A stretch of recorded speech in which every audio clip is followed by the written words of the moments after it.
Namaste, everyone. Welcome back to this session. In this session, in the next 1.5 to 2 hours, we will be looking at the content in detail, and we will also be, discussing in groups as to what can be done in the future related to. So, what we'll do right now is just give me a moment.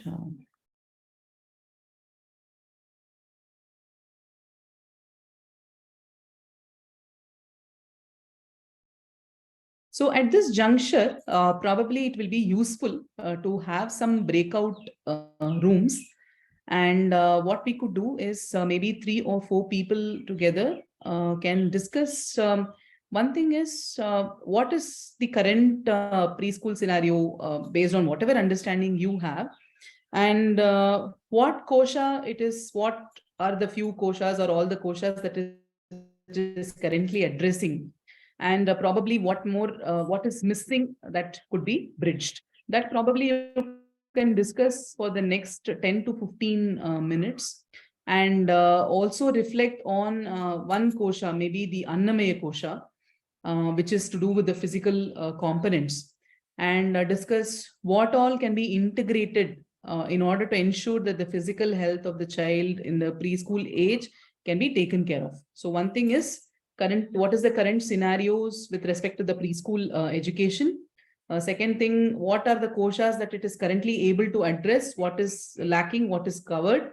And third one, what kind of interventions can you bring about to ensure the growth and enhancement of the Annamaya kosha. So this is something that we will do right now. I will create the breakout rooms. A few people are joining. We'll just wait for a minute more and then we will do this thing.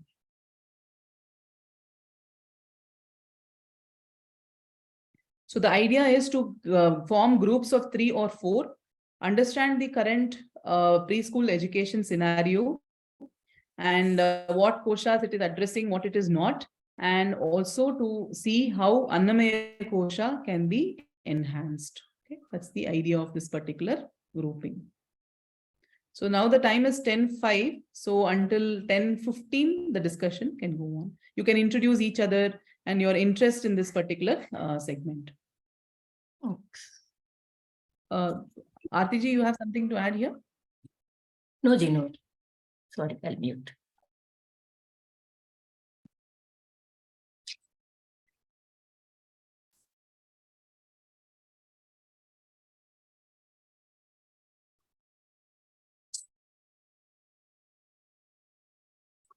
Hostel దగ్గర Maurya in.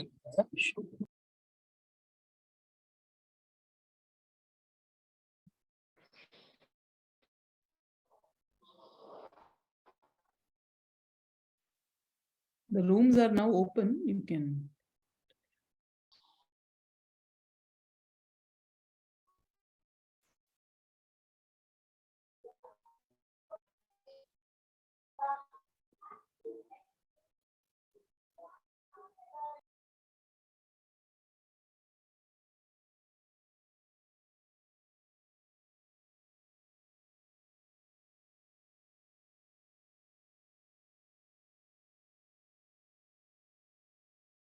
Welcome back, everyone.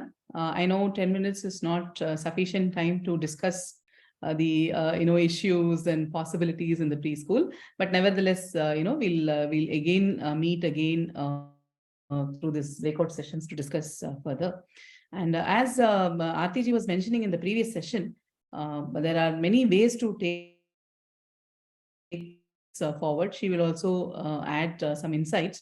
But the way we are looking at it is that now that we are introducing the entire curriculum book to all of you, we would definitely recommend you to go through it in a little more detail, spend some time with it, and envision scenarios how you can teach the children. So a couple of ways, of course, we need volunteers, whoever expresses interest to create worksheets based on this, activity sheets based on this, coloring sheets, craft activities and all that. That is one thing. And which can collectively be useful to everybody. And the second thing is that if there are a group of people interested in, say, creating after-school programs based on this curriculum or a preschool, probably we should all meet in Bangalore and see how to take this forward. That already we had planned this program to be in person, but we do understand the challenges in the once the online world has been tasted, it's very difficult to commit to an in-person session. But nevertheless, I feel that as you gain more understanding and appreciation of this content, you'll be feel more involved to come in person and then have a discussion. So that is one thing. If you have an existing preschool, this can very well fit into this. You can take some of the components and introduce them as part of your curriculum. That also we can discuss further. If you are a homeschooling parent, then you can just follow this curriculum. You can take each component, follow the timetable. If you are insistent on a timetable, or in a free-flowing manner, just page after page, you can cover this content, log the progress and all that. So these are the different ways. Aarti ji, you want to add something to this? No, just very similar. We can see one way. So many of us may wonder how we can start in the beginning. I really don't have much experience, but we can use this book to first create awareness wherever we are. Like a 10-day curriculum. If we can just create that kind of a 10-day curriculum based on this book and just do one workshop of 10 days for the children and get a feel of it. That's a very good way to, for us also to get used to this. And then again, another 10-day, that will be a good starting point. 10-day curriculum, I just create and every now and then just conduct it. And then slowly, as we get comfortable, we can have Sanatana Gurukulam. We are also open to having multiple hubs where all the teachers we pool in, we discuss like, Smrithi ji was telling, we can have a meetup regularly, online or offline, whatever is convenient, and take it. So with that support, we are supporting each other, and each one is taking it offline wherever they are as convenient to them. And we can also, what I will do at the end is I will share an Excel sheet of people interested in the different categories. So if there are a few parents who want to do for that age group, don't want to send them to conventional school, but want to do some kind of preschool homeschooling, then we can create a community of such homeschoolers for the pre-education people as well. And we can, that community can share, and then they can come help each other in whatever way they can. So there are many possibilities. And if somebody else comes up with any other possibility, that can also be explored. And making materials is very important. Simple materials which anybody can take, like do it yourself, creating flashcards or worksheets or even puzzles and workbooks and all this, which will enable those who are teaching to make it easy and enable all based on we can Sadvidya and a little more, we can take it that way. So creating materials. So there are many possibilities that open up for us, and we will explore, we will stay together. We will have multiple sessions probably again in some time again. So we would have progressed and we can see where we are, what kind of help we need, what are the challenges for us. So it will be like, it's like a support group, we can say, for people to take this forward and, address. It's really about bringing it up to the mainstream as much as possible. That's from. Definitely, Ji. What we can do is that probably, as you say, we can create a lesson plan for 10 sessions each, say, for example, 1 hour, 2 hours, 1.5 hours, based on the timetable, whatever it is. Create a lesson plan for 10 sessions. And then if you are, for your own child, you do it for 10 sessions. Or you bring the people in your apartment and do it for 10 sessions. Or you go to a preschool and offer this for 10 sessions. Or, converge, or the group members here can converge in one place and offer 10 sessions. Whatever way. So that way you will have a practical way to implement this curriculum. Then the questions that arise, that will fill the gaps that are there in this particular manual. Okay. So that's a really good idea. So what I'll do right now is I will continue with the manual, and then as questions arise, we can just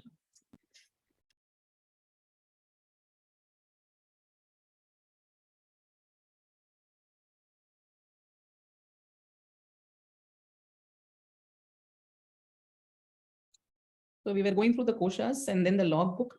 We also saw a possible timetable that the NCF itself has suggested, 9:30 to 1 o'clock or 9:30 to 3.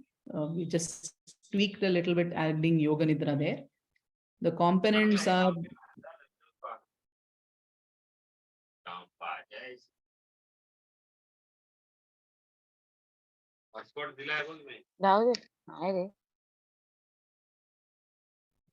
so you have different components here: Vandanam, chanting, concept time, numeracy literacy skills, art, craft, IKS, and slotful. And then you have the logbooks. Okay.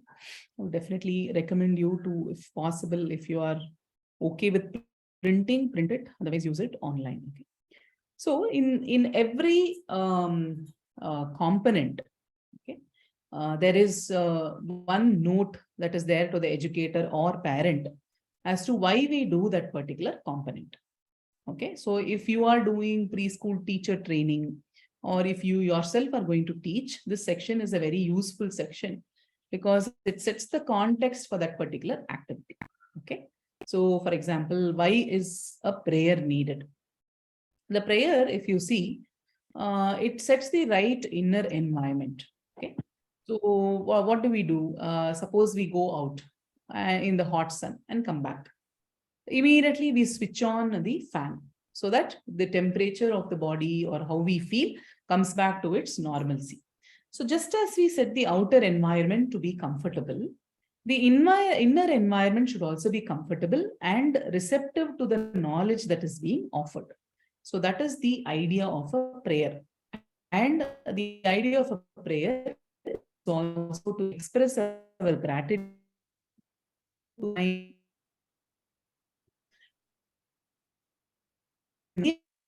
this process to happen.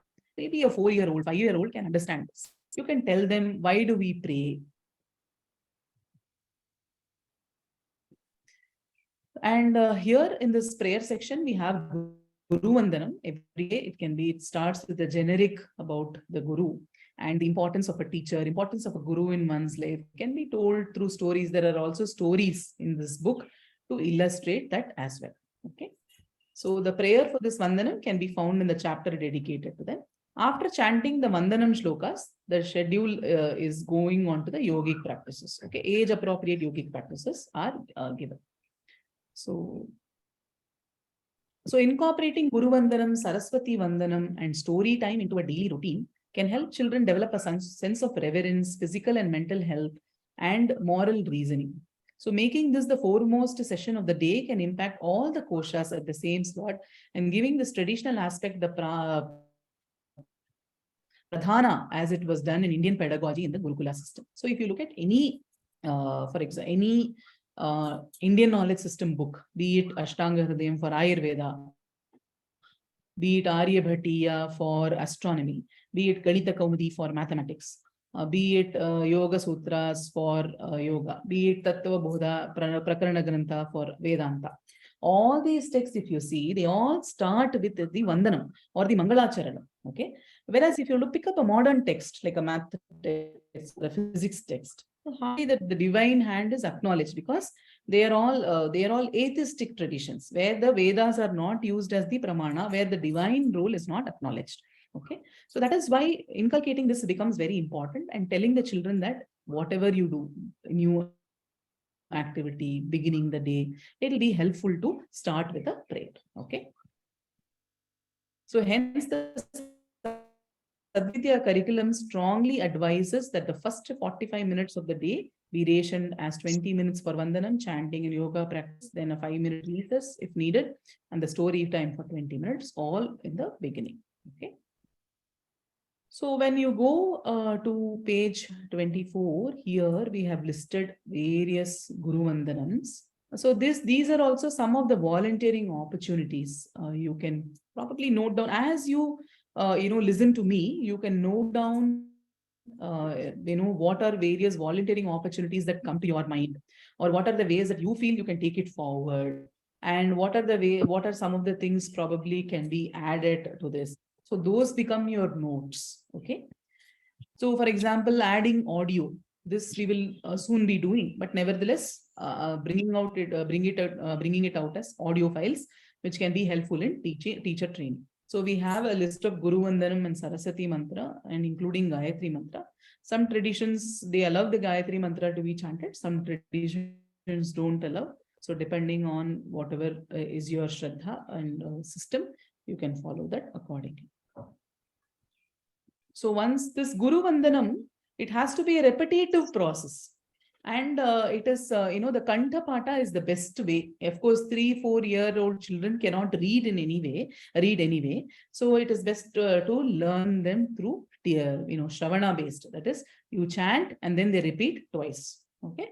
And we have seen that at our own Gurukulam, children not attention deficit as such, but there are a lot of children who have lost the the skill of paying attention because of online classes, because of such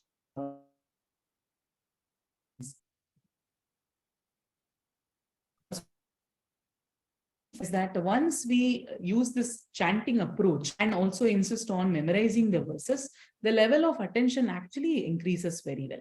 So these the chanting of the shlokas become very important, and chanting it aloud. So and the way you need to do is that now it is just 2 lines. Guru Brahma, Guru Vishnu, Guru Devo Maheshwaraha, Guru Sakshat Parabrahma, Tasmai Shri Gurave Namaha. It hardly takes a minute to chant. But the way when you teach children, you have to make every child chant it, okay, aloud. So that way you will be able to observe which child is able to pay attention to what you're saying, which child is able to pronounce what you're saying, who can chant it aloud, who gets it the first time, who's paying attention, and what is the lung allowed for many times. All this can be observed with just 1 or 2 chants. Okay, so it's a multi-dimensional thing. Chanting plays a very crucial role as in our tradition, and hence when they get it right, their listening skills improve, their memory skills improve, their attention capabilities also improve. Okay, so meaning we have not included here, but definitely more than happy if you can do your homework, getting the meaning, because we felt a 3-year-old, 4-year-old, at the moment meaning may not be so important, but crucial words meaning you can tell them. Like Maheshwara is like Shiva is also called Maheshwara. Like that you can give them some simple things. Okay. So after this session on Guru Vandanam, the second session, if you look at the timetable as such, okay, the timetable as such here. In one singing. Okay. So after this, it goes into the yoga. Again, the importance of yogic practices is emphasized over here. So when you say yoga in the tradition, there are different definitions of yoga. Yogas chitta vritti nirodha, or yoga karmasu kaushalam, samatvam yoga uchyate. So it says that yoga is the cessation of all mental activity. That is one definition. Excellence in action is yoga, and equanimity is yoga. The 2 are from Bhagavad Gita, and one is children.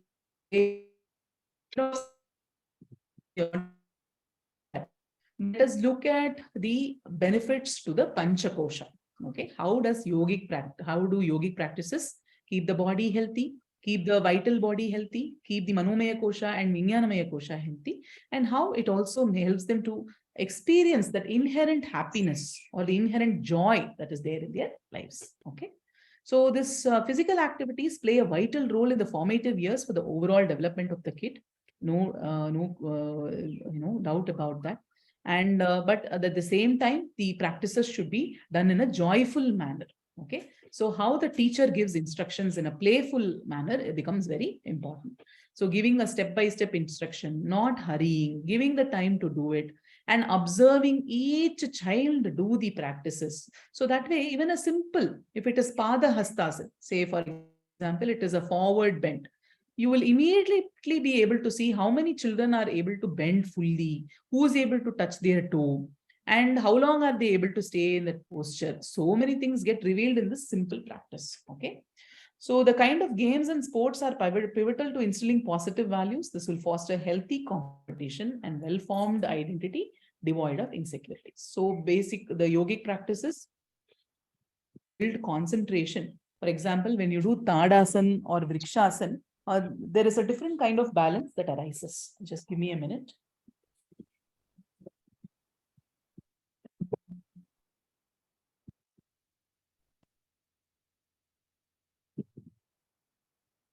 So when you do Vrikshasana, for that, when you close your eyes and do, it is difficult. When you open your eyes and do, it is easy. So like that, each practice has different balancing aspects.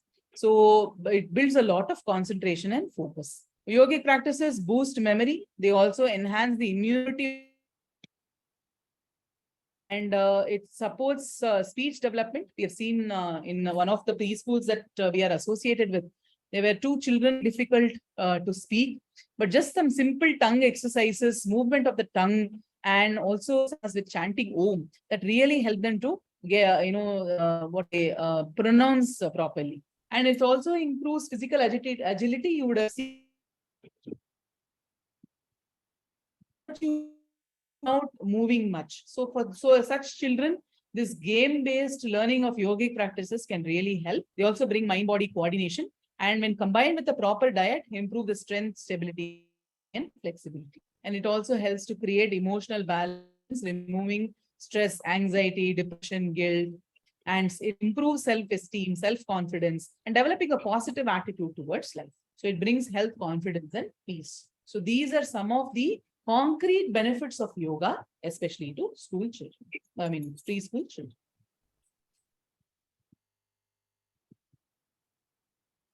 There are some guidelines: practicing in a quiet place, practicing with an empty stomach, loose clothes. Food can be consumed after 2 hours. So the first thing they come, if they do yoga, it will be good, simple practice. Always breathe normally through the nose, both in and out, unless specified otherwise. Okay. And we have provided some guidelines for yogic practices. Less than 6 years of age, stay up to 10 seconds, staying in the final stage, and should not be more than 20 minutes. It should not, the children should not feel exhausted after the practice of yoga. At the end of the yogic practices, they should feel very happy.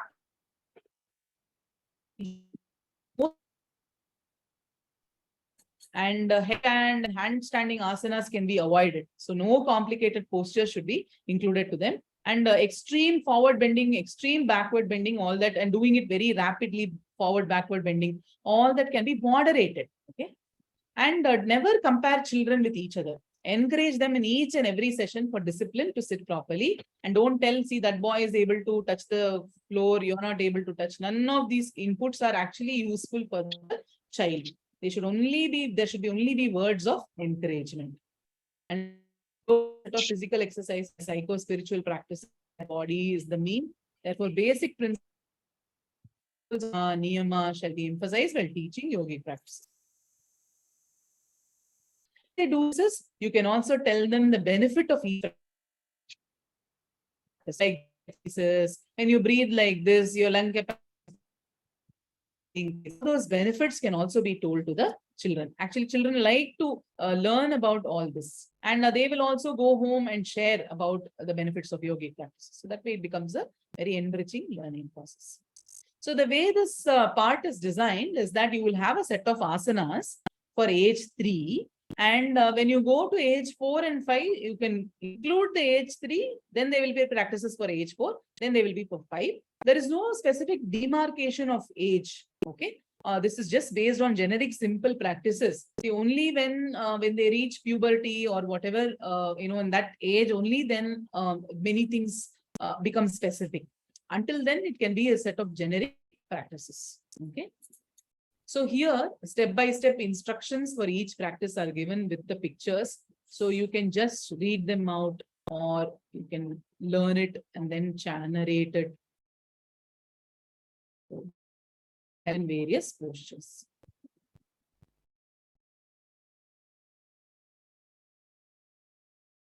There are fun yoga activities as well. I will just scroll through the pages.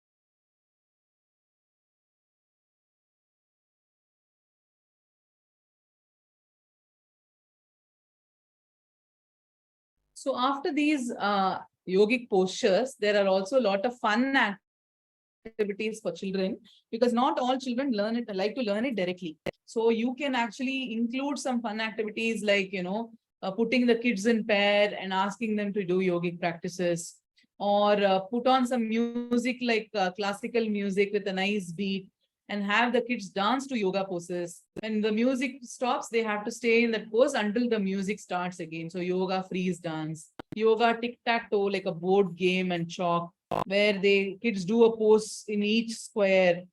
Okay, yoga charades, name on a small piece of paper, put them in a bowl. They will pick it up and then act out the pose. Others will give the name. So like that, there are like, several activities apart from these yogic practices to make it make this whole process of learning yoga in a joyous manner. Okay. So that way, what happens for many sessions, every day they have to do yoga. So initially teaching them each posture itself will take some 20-25 minutes. But after that, they will quickly do that posture. Then you teach another yogic practice. Then you make them do these yoga formations in a fun way. So like that, then every day becomes a unique day. They won't get bored with the yogic practices. At the same time, they would also have mastered the practices. Okay. And giving the names of the postures become very important. The memory component is very high in children.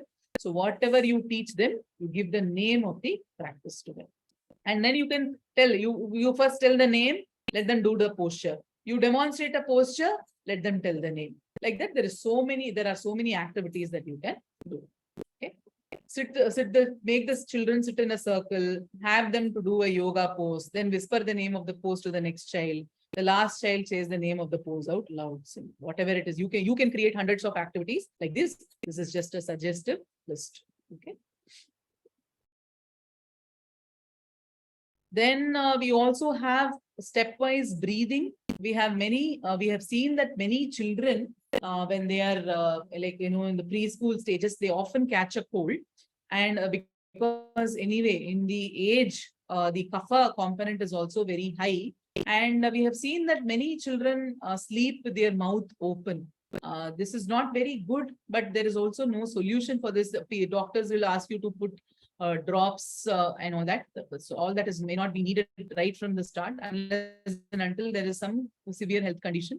But nevertheless, simple, guided breathing can actually bring a lot of difference. Okay. So for example, breathing in a step, you take a scale and then show them this particular shape, or draw it on the board and you trace that particular shape. When you trace the vertical line, they will breathe. When you trace the horizontal line, they will hold. Breathe, hold, and then getting down the stairs, you breathe out. So like that, there is a lot of your breathing practices that one can do. Animal breathing, like different panting like a bear, hissing like a snake, panting like a dog, hissing like a snake, deep breath like a bear, even like a cow. Cow, most of the time, it keeps doing Ujjayi pranayama. So that kind of a pranayama where there is a hissing sound from the throat. All these can be just simple way. No need to practice for a long period of time. Many people will ask, is Ujjayi pranayama suitable for children? Is Kapalabhati suitable for children? When we are adults, we do it for many rounds. But this they are going to do only for 3 to 5 rounds. Okay, just to give them the feel of where all the breath can come from and what all sounds can be made. But there will be some simple, consistent practices which they will do in all the sessions. Okay, like counting the breath. This really demonstrates the lung capacity. And freestyle breathing, partner breathing, sitting in pairs, asking them to count the number of breaths. And a flower, you holding a flower in their palm and then asking them to breathe in, breathe out when the flower is blooming. Like that, you can create n number of activities for them to reinforce the breathing and also to help them to breathe in an appropriate manner. Next component is a very important component. We have to acknowledge that many children are actually using a lot of devices. Okay, you have to. One thing is, of course, weaning them away from the devices. That takes time and effort. Keep doing that. find other alternate activities to engage them. And also, in the visible vicinity, if the devices can be kept away from them, that will be really good. And at the same time, also bring out these eye exercises. Because, okay, when they're in the preschool stage, when they're in the elementary school, you have some control. But after that, then a lot of children actually, are addicted to devices. Definitely that should be discouraged. Find all means to discourage such an addiction. Parallelly introduce an eye exercise thing as well. Because, by watching TV, by watching bright devices, or for reading for a long period of time, many children have a book reading habit for a long period. So for them also, the eye should be looked into, right? So simple eye exercises can be done. Left side and right side, diagonal viewing, top and bottom, rotation, and, like infinity, and, or different kinds of rotation, clockwise, anti-clockwise, all that can be done. And the other aspect is that the tongue exercise. This is a very important thing. Many children, their pronunciation is not okay because of not exercising the tongue properly. So slowly extend the tongue outside and move it up and down. Try to extend it up, down, left, right. Okay. Just moving, keep the tongue out and then do all the tongue rotation practices. Roll the tongue within the mouth to make a circle and breathe through it. Okay. Just like hissing sound you make, you roll the tongue. For many children, actually, this rolling the tongue is a genetic thing. You can, okay, let me just show this.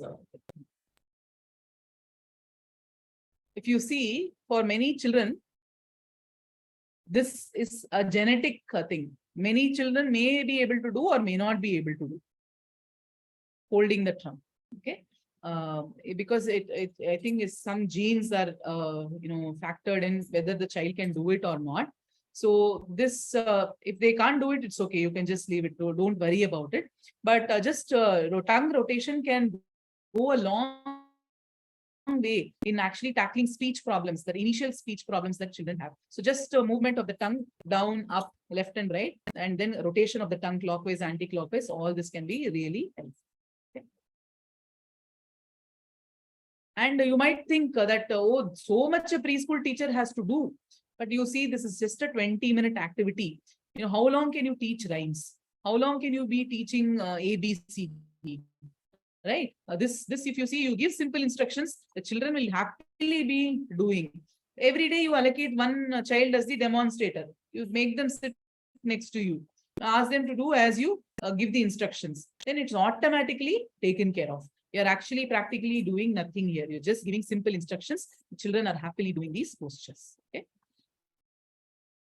I can hear you say easier said than done, but nevertheless, I've experimented this with, of course, a small group of children, and they actually love doing all these practices.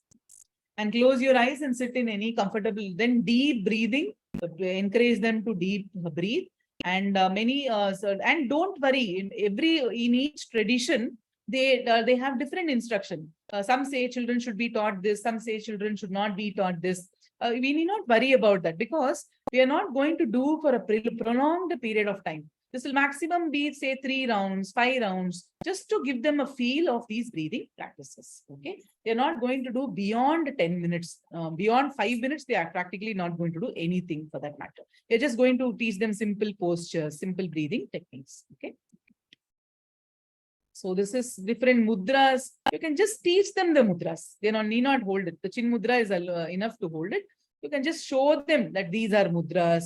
And because this is a very important thing, when you try to make them do the mudras, the hand-eye coordination becomes visible. How many of the children are able to see what you do and repeat it with their own arms or palms? Okay, many you would see, you will be surprised that 1 or 2 children may not be able to coordinate and do that. Then it means that they will need some more attention or some more repetition, or you might have to touch their hand and make them do it. Many children actually find it difficult without touching. If you don't touch their hand, they don't know which finger to move. So for those children, though they might be seeing it, they won't be able to repeat that. So just touching their finger and making them do it will actually build that muscle memory also. Okay. So all these become very crucial activities. Okay.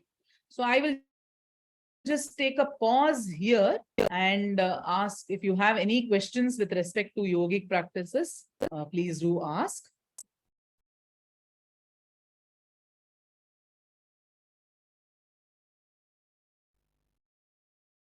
So the first component of the day after Guru Vandanam is the yogic practices.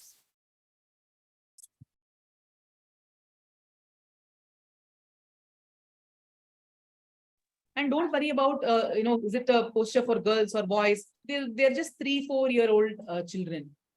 The gender specific practices much later.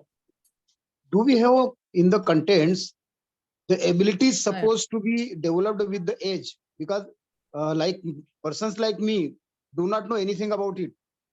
And will be going into the teaching facility creations or supporting them. So it would be good to have a knowledge on the back of the mind about it. Am I clear about my question? Yes, I understood your question, your point. I will make a note of it definitely.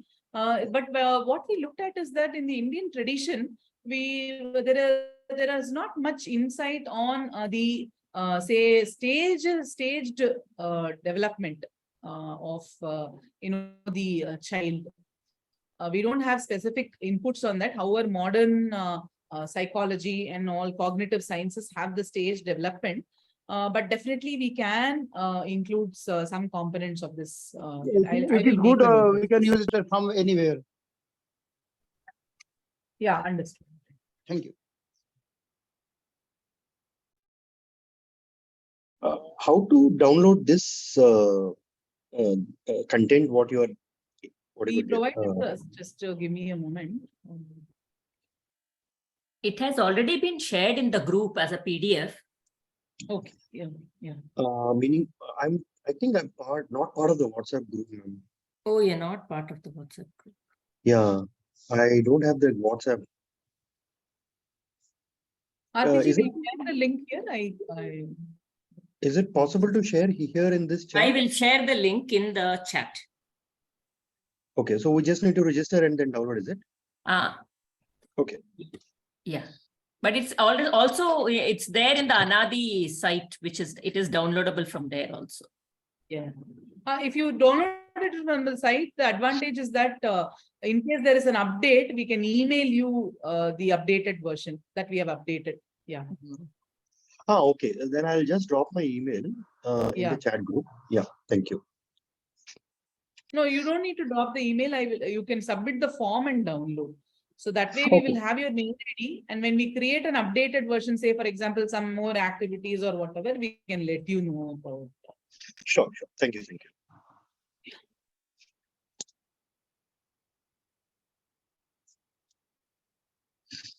Any questions with respect to the yogic practices? Aarti ji, you have something to add based on your experience with the children and yoga? So for the other question that the first, I don't remember the name, when it was asked about the age-wise this thing, for the way we typically do is every child physical capability and everything is also different. So like Smrithi ji said, we don't go so much which age-wise. There are certain things we try to avoid when they are very small, but overall, we introduce it to them, and each one, so there is no standard. It's not like a BP has to be 120 by 90, that everybody will do it that way. We go child by child. So we say, okay, now this child is able to do this. And this child was able to do this and is now able to do this much. So that is how we go child by child, rather than have a standard this thing. I personally feel that standardization may not necessarily be needed here. I'm not sure. May I come back again? Hello? Yes. Yeah. What you said is very correct, that when we go into the details, definitely child has to be treated one by one at their own capacities. But definitely there are certain abilities which are supposed to come with the age. Age is different. Age, biological age, mental age, emotional age, all those things are different. May not be needed here to be discussed at large, but definitely they make difference. The standards we need to know to understand the position, what is okay and what is not okay right now to be introduced are like that. That was my point, I think. Yes. Yes, definitely, Ji. We'll definitely add that aspect. And main thing is that there is no what we found with respect to our Shastric texts is that there is no pramana to say that this is what the child has to learn. Whereas in the Western psychology, we say Piaget model of development and all that, which they use as pramana to say this is what the child is supposed to know at this age, milestones and all that. In our Shastras, we don't find any pramana. Because if you look at the Shastras, typically you will find like super capable children also. Like it could be Arjuna or it could be Nachiketa so there is no metric as such. But definitely it might be a worthwhile effort to look at, compile various Shastras and at least say that may not be specific milestones, but at least some subjective input on that. This I will definitely keep. Just to support the cause. Yes. One more thing I would like to know. Yes. Can we share more references for what you kept the things open for? The capacity building and all that. So already the things which are known and in the market, we can take help of them to reach to little bit ahead from the place of not knowing anything, and then we can go on building the rest of the things and further going ahead of that. Definitely. Could I You're have part been clear enough? of the group, Ji. Are you part of the group, WhatsApp group? Yeah, thank you. Okay. We will post whatever courses are available, like Yes. RTG is offering, whatever Anaadi Foundation is offering, or in general, whatever is there related to this, we'll definitely keep you posted. Yeah. So that one can also, equip oneself with this knowledge. Yeah. Didi, I have a question. Can I go ahead? Yes. So you mentioned that you are already working with a small set of children. Correct. And you have seen some improvement. So particularly, I just wanted to understand with respect to the inattention and hyperactivity which kids are showing nowadays. Have you done some systematic study using any of the tools available or any questionnaire? Like, is this study formalized in any way, or is it like the way you are already told that, kid by kid, you are seeing that what is the improvement and all that? So I just wanted to understand that, is there any formal study done using any of the standard tools which are available? Has that been done? We haven't done any formal study, but nevertheless, there might be some studies. That's what I can say. We haven't done any studies. Okay. Okay, thank you. Smrithi ji, can I add some parallels which I have been observing? Yes. Yes, please. Okay, so I am into special education and I'm working with special children and the children with autism. One of the thing which when I was studying about why there is a hyperactivity or any kind of things, and what are the tools which is helping the child to come out of or manage with certain difficulties. There is a lot of emphasis given for core muscle strengthening. So the child goes for your core muscle strengthening, cognition, attention, and memory, how it is directly related. And I think preliminary stage of understanding a child is to understand the milestone of child, where the child, did the child crawl, did the child walk at the right milestone, or did all these happen? These are the primary stages of understanding a child with respect to hyperactivity or any kind of SLDs or any kind of these kind of special things. But so in that there Western studies which is coming up with a lot of emphasis giving on core muscle strengthening, and that is what happens with occupational therapy. Even there are people who come at a very later age also. For them also, the things which is mostly being done is a lot of alignment with the yoga. So what they do there, most of it is about corpus strengthening, and yoga provides a lot of that kind of aspects. And the studies happening, which comes up with the data which provides about how the improvement in cognition, attention, and memory following the instruction, processing the instruction, organizing their thoughts, all those things, how it is happening in a very well manner. So if the child is let to do a lot of stretching, something with the muscles, and then thereby the interconnections which is happening. Yeah, there were mentioning, the teachers who are teaching us were mentioning about this kind of studies which is related with the yoga, but definitely there was not enough written document as such. Thank you so much, Geetaji. Yeah, this is really helpful. Actually, I am currently doing a research work in the same direction.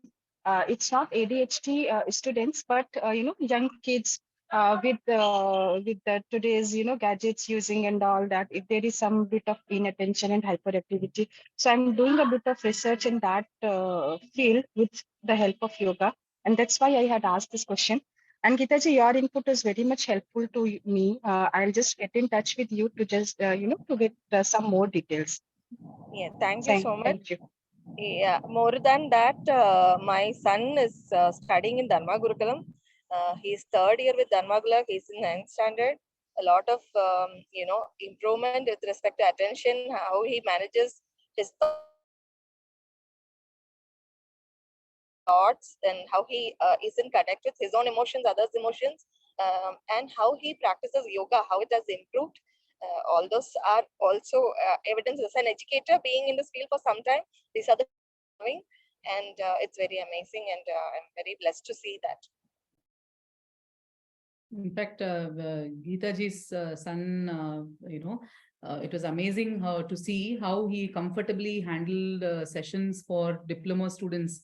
He went to IIT Kharagpur to handle sessions on Indian geometry to diploma students as part of a national seminar. And he was the only school student teacher over there, barely 12 years, teaching all, young folks. So that way, as she said, this input on this muscle aspect, I feel is a very important thing. In fact, when people now recently a video is going viral on Twitter and other social media in terms of Veda Dhyanam, where the head and hands of the, the Vedic students are actually being, moved in synchrony with the chant. And it is building a lot of muscle memory with respect to the chants.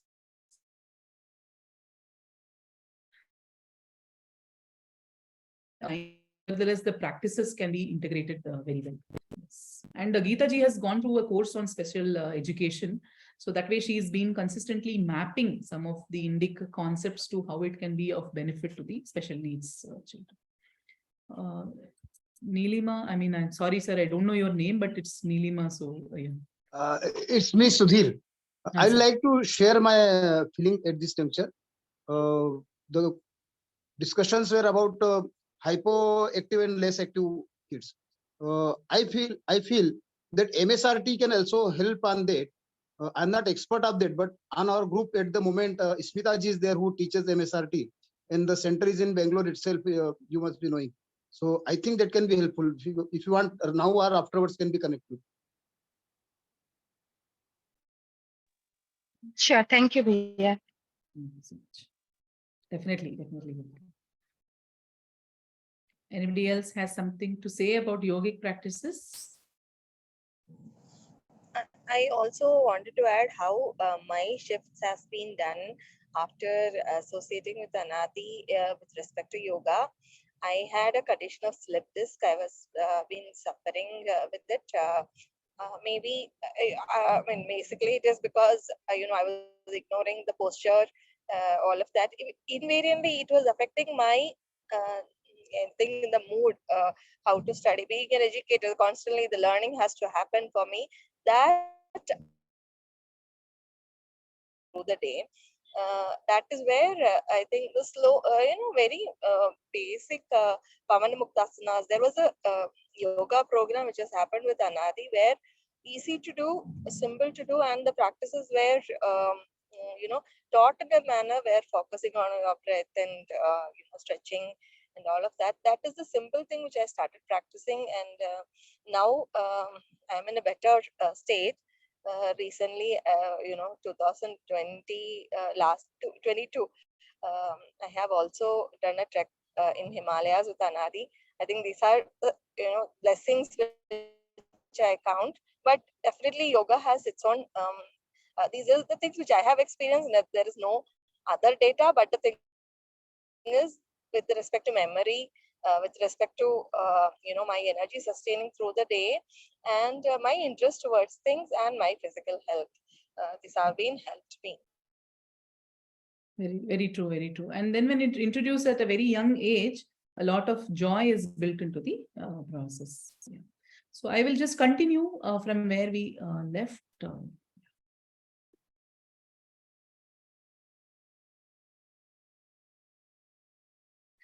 So the first component, as we saw, was Guru Vandanam. Then it was yoga. And we also have numerous chants of various devatas and devis included here. So you have Ganesha Vandanam, Shivastuti, Guru, Devi, Krishna, Rama. If you want, you can make a tune for that. Mrityunjay, Hanuman, Shiva, Vishnu, Saraswati. Somebody had suggested Hayagriva Stotram. It is here available. Surya chant, Krishna Stotra. Many such chant for relevant for each year. So basically it goes into 70 to 80 chants. Simple chants are available for you to teach. Okay. This repeated chanting. A chant can go even for say a week or so. Okay. So the first component we saw, there is also a story component where the stories come a little later. So you have Guru Vandanam, you have yoga and storytelling, after which the slot is for actually chanting and singing. Okay, so it's for the chanting, we have these Shanti mantras, but definitely we would encourage you to also include chanting from your own mother tongue and also or any other language chants as well. Okay. And the next in the singing and chanting timetable slot itself, there is scope to include Matrubhasha rhymes. Okay. So what we have done is that we have given some simple guidelines for you to choose the Matrubhasha rhymes. We have not provided it here because in each state, the Matrubhasha, of course, will be different for each child. It might be different. So what we have done is that we have given some guidelines. So the educator or the parent has to choose some chants from their own Matrubhasha and maybe take a print or in a soft copy and attach it over here. So keeping the Matrubhasha rhymes simple, use repetition, let it be fun rhymes, let it have a rhythm and melody, and include lot of cultural elements in the rhymes, need not be just Jack and Jill kind of things. Encourage participation. So use hand gestures, clapping, dancing, jumping, all that in the rhymes. And keep it age appropriate. Okay. So make sure the language and the theme of the rhymes are appropriate for age 3 and do not contain any inappropriate content. And practice the rhyme yourself before teaching it to children and revise it if necessary. Provide the context for the rhyme by explaining the meaning of any unfamiliar words and by relating it to children's own experience and interest. Be patient and encourage. Be patient with the children as they learn the rhyme and encourage them to participate and have fun. So this is the Matrubhasha rhyme component. So this can be maybe a 5 to 7 minutes can be spent on that. Value-based songs in English. Okay. So we've written again for every year, there are numerous English rhymes that we have written. Please feel free to set it in any tune, maybe Twinkle Twinkle's Little Star or Wheels on the Bus or whatever you know, any tune that you feel comfortable. But all of these have divine meanings and all of these have some patriotic element as well. So that way, it's a very, enriching experience to learn these rhymes.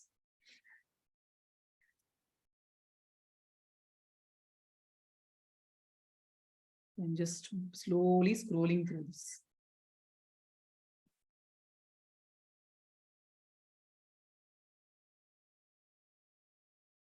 So a lot of values are also built into it. Lot of possibilities to move around. Again, Annamaya Kosha is taken care of by this. Scope for singing, Manomaya Kosha, everything is taken care just by this activity. So that component, that timetable component of teaching rhymes and songs, that is now the content is covered here. Okay.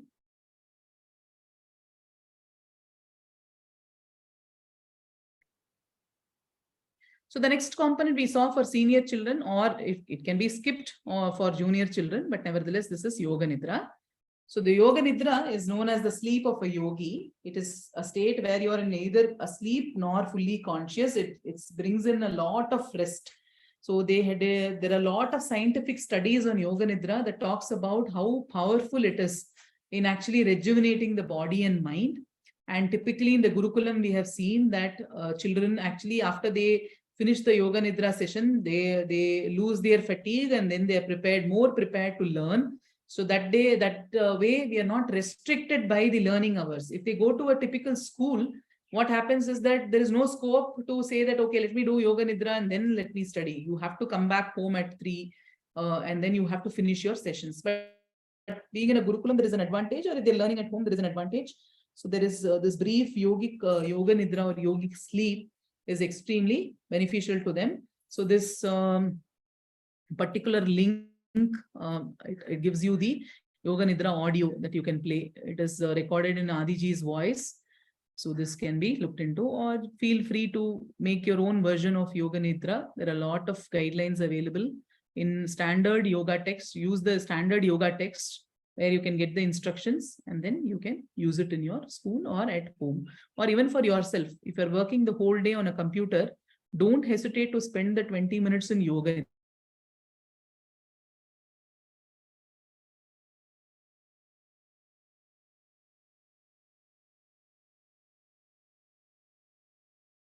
That putting them to Yoga Nidra has become a challenge now. But nevertheless, once we put them to Yoga Nidra, then they feel more refreshed. And then also some children take prolonged rest after that. Okay. Now, the next component, if you see, so we have covered the first few slots. The next slot is the concept time, where we are going to teach them literacy and numeracy skills. For age 3 and age 3, the numeracy and literacy is not so distinct because they will learn the numbers as part of the language itself and counting as part of the language itself. They will learn counting in different languages. They will also learn things like far, near, up, down, big, small, everything as part of the language itself. And hence, we have not distinguished too much between the numeracy and literacy skills. Okay.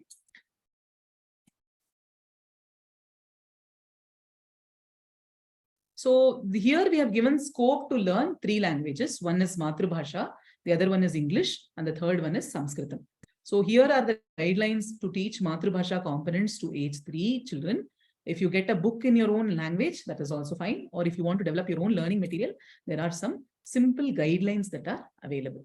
Okay. Teach simple words and phrases. Most of the time, they would already have picked it up from home, but you can perfect the pronunciation, you can perfect the grammar, grammatically right sentences, and make it more fun and engaging for them to learn. I will just give you a minute to go through, just read this. I will be back after having some water.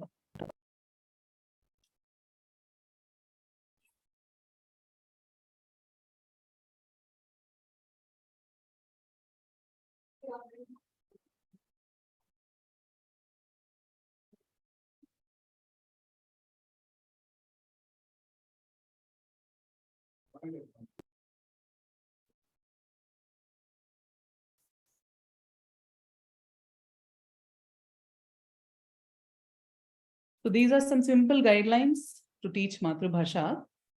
And here you have some Sanskrit foundations. Okay.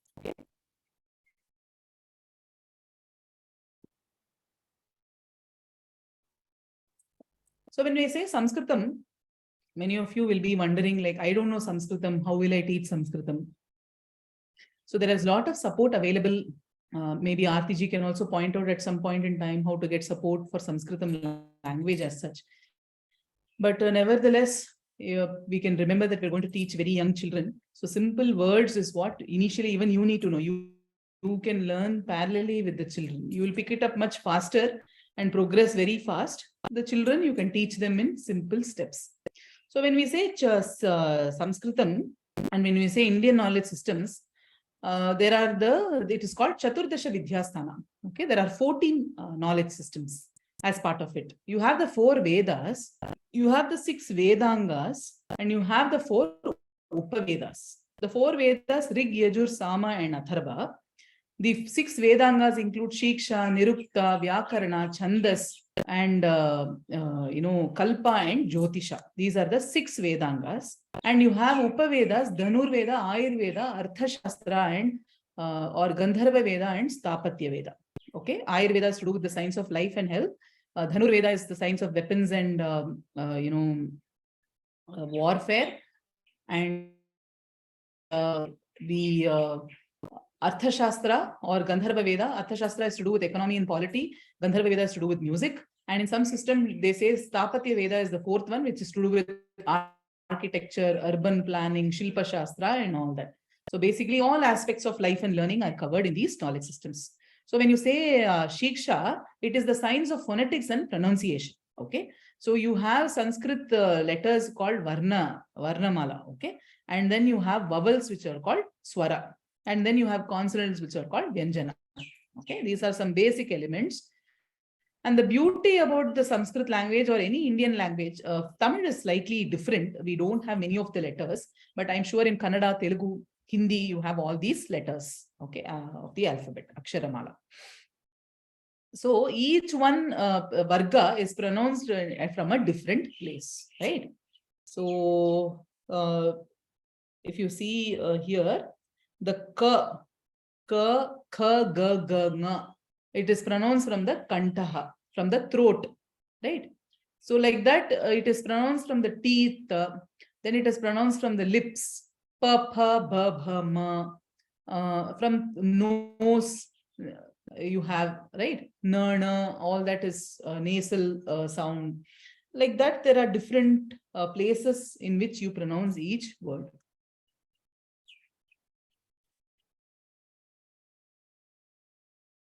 So here, if you see, Kavarga is through the throat, right?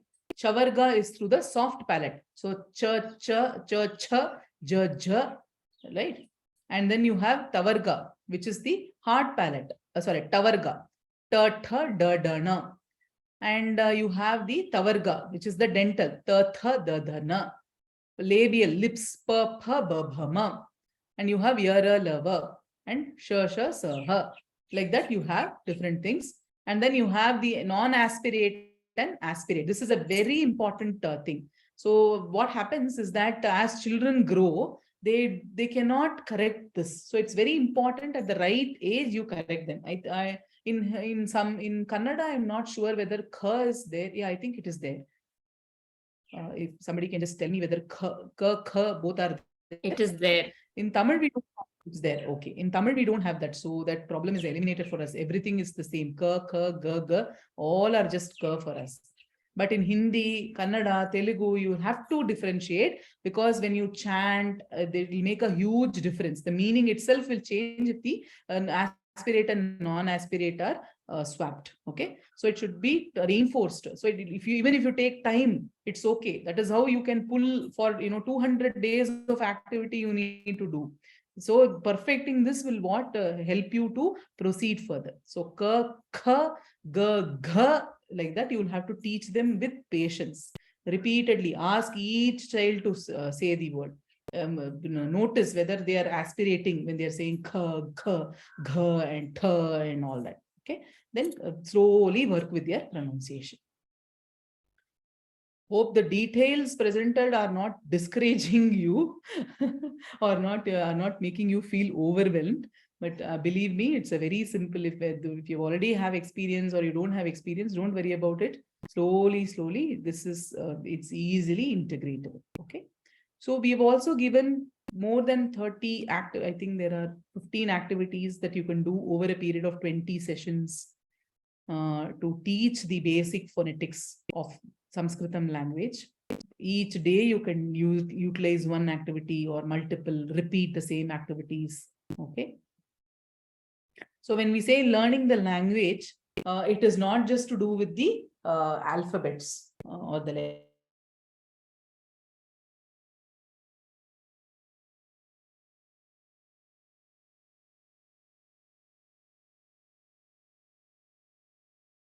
Short vowels, teaching them this becomes very important. Yes, somebody is raising the hand. Subhir ji. Namaskar. I would like to know, do we have audio-visual support system for phonics in our collection? No, not in our this thing yet, not yet. Because that can be of something great help. Yeah, definitely. That is what we want, some volunteers who can just do it. But of course, there are a lot of other videos, but nevertheless, we haven't done it yet, but we can do that. Thank you. We can do, yeah.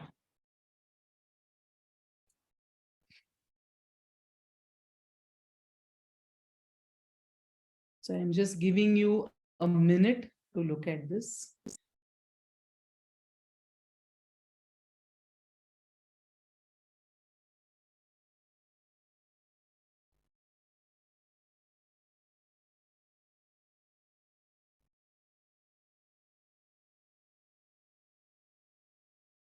Okay.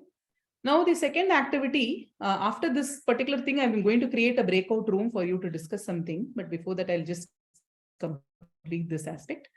After this comes the Sanskrit vocabulary, where you can teach simple words, relationships, mata, pita, bhagini, bhrata, guruhu, pitamahi, matamahi, pitamaha, matamaha, sakha, devaha, all that, dhenuhu, simhaha, bhiruhu, all the animals, plants, all this can be told to children. Simple vocabulary building. For you also, it becomes a nice vocabulary building activity. Simple adjectives. The same format can be used to teach the Matrubhasha also. Right? You use the Sanskrit template to teach the Matrubhasha. Matrubhasha, we assumed that each one will know, we'll get books there which you can use. That's why we didn't go into the details of it. Dirgaha, Guru, Alpa, Laghu, all that is simple fruits. So this can be, how can you do it? Bring some fruits to the class. Teach the same thing in the 3 languages.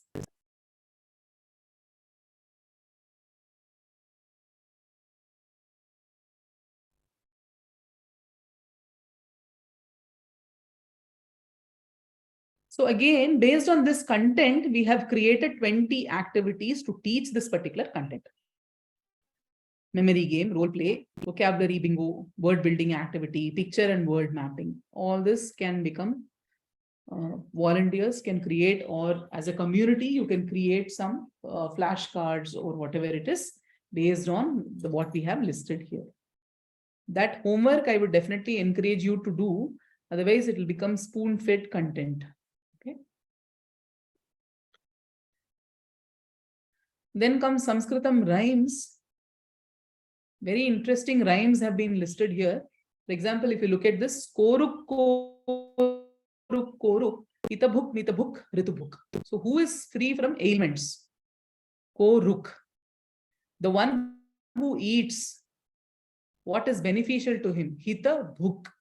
One who eats in moderation, mita bhuk. One who eats food according to the seasons, ritu bhuk. Simple, powerful chant. You can tell a story based on this. You can chant it. You can sing it. You can action, show dance movements with this.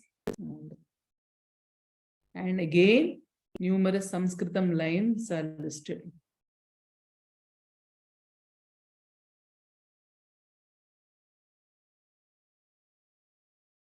You can sing this rhyme in ABCD tune if you want to.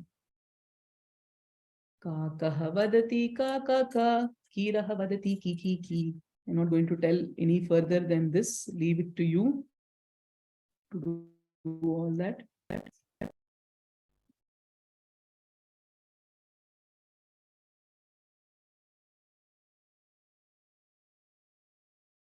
So this is an interesting song, which we have, wherever we go, preschool sessions, we sing this and all.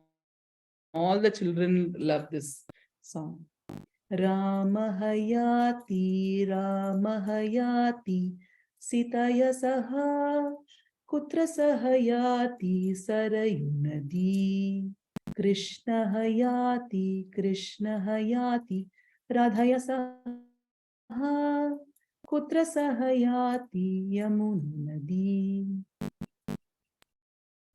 Again, these are various ways by which you can make them learn the rhymes. Simple recitation using body movements. When you talk about Rama, Krishna, narrate a story and chant the rhymes. Want to make some art and craft based on that. And fun games using the rhymes.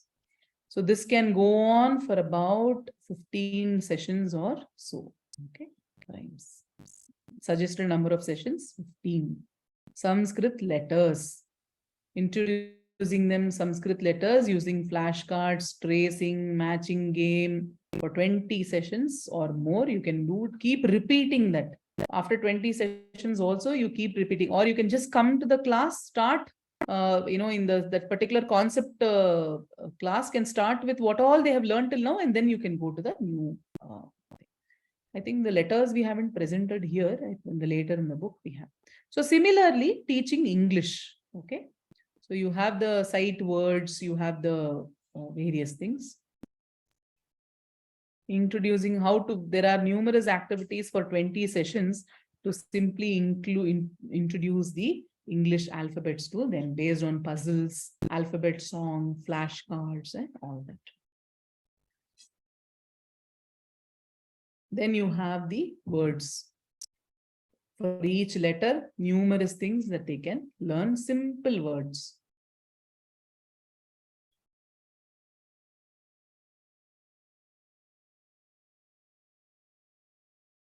This all I leave it to you, how you want to design it, whether you want to use it or you want to.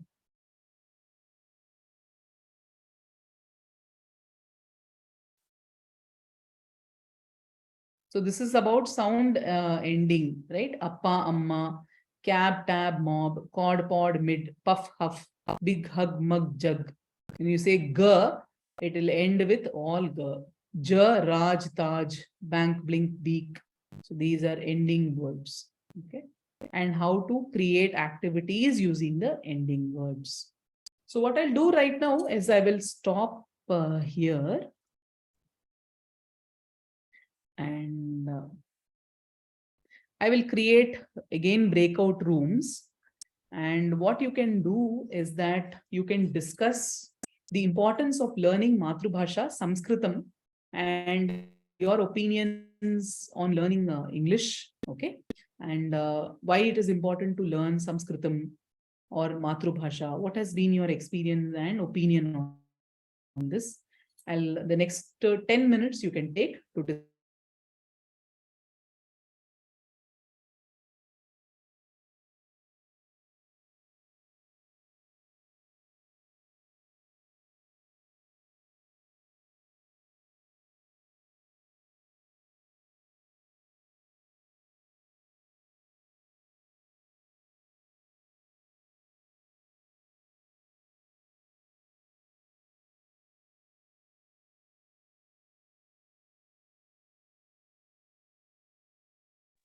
For others, I will assign the rooms.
requesting you to join the rooms. Are you, those who are here, we'll try to allocate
So welcome back, all of you.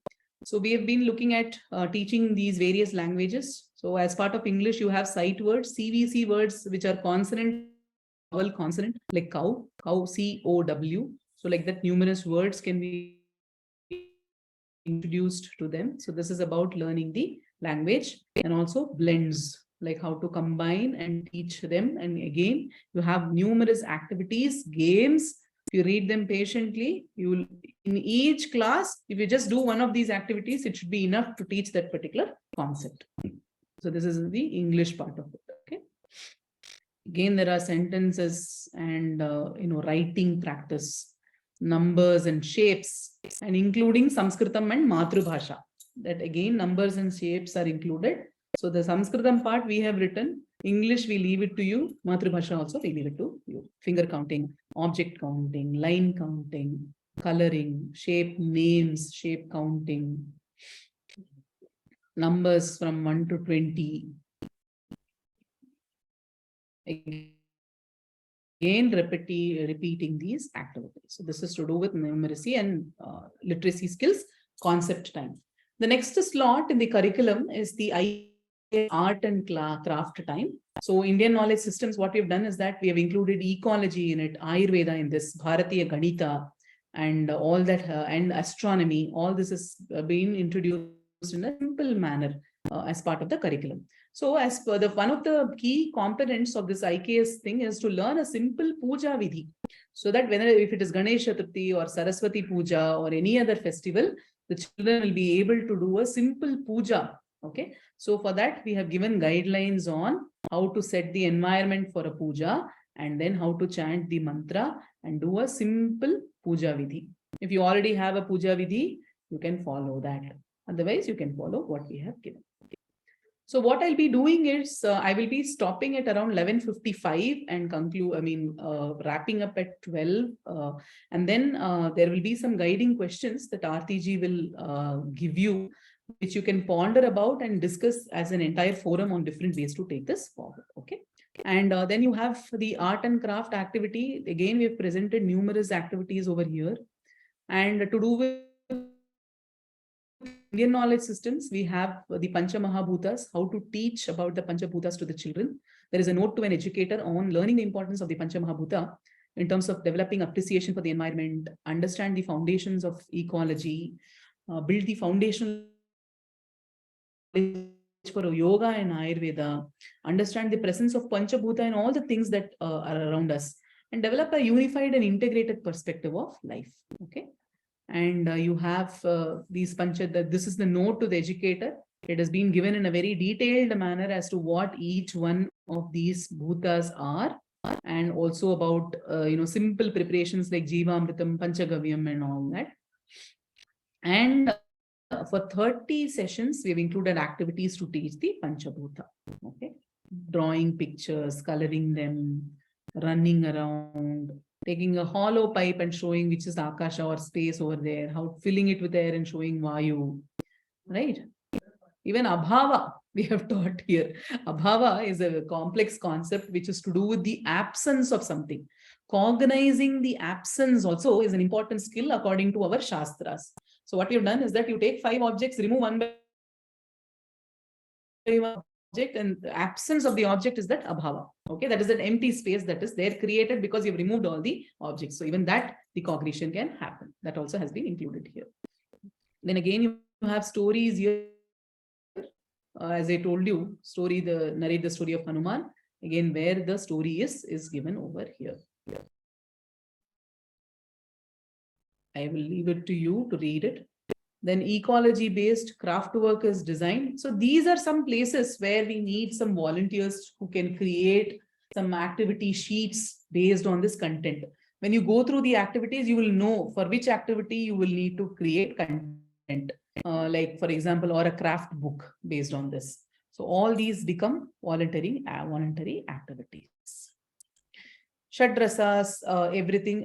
This Shadrasas is included. Ashtadik we haven't included. Simple cooking can also be integrated. Yes, definitely. So you can make a note of this and then probably add to the content. Just a PDF, we can add infinite content into this.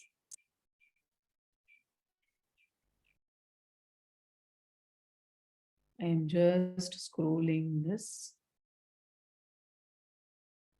So ecology, food and hygiene. So the shadrasas are included here. Madhura, Amla, Lavana, Katu, Tikta, Kashaya. And also how they are connected to the bhutas and Vata, Pitta, Kapha. This is for you to read. The children, there are numerous 30 activities that have been, for 30 sessions, you can handle these activities to teach them about the Shadrasa. Okay. No voice. I think people are able to hear. Is there a problem? Ulasji must be having some problem at his end. We are able to hear. Oh, you are able to hear. Okay. Yeah, now listening. Okay, now it's clear. So you have sweet, sour. For each taste, how do we teach things? You can bring an object to the class. You can show a picture, or you can make a recipe. Ask them to identify different tastes in that particular food. Painstakingly developed by numerous volunteers. So thanks, even Geeta ji was involved in the preparation of this manual.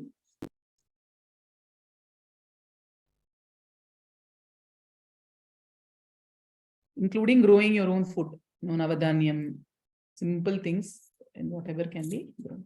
And this is a very important thing. Encourage children to develop mindfulness around food. And when they eat, ensure they are free from distractions like screen or other activities. They should be able to respect food and pray before each meal.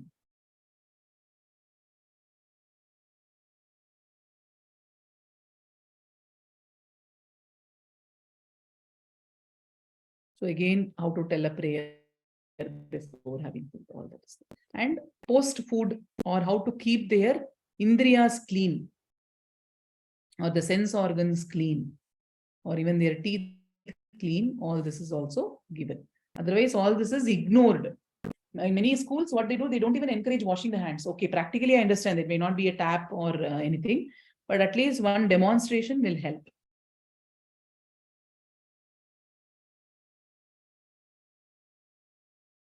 So how to keep the eyes clean, how to keep the ears clean, how to rinse your mouth properly. All that is discussed in this particular section. And then also introducing children to living and non-living things, Chetana Dravya, and differentiating plants from animals, talking to them about different animals and plants, introducing them to the flora and fauna around your place. The next aspect is safety. Okay.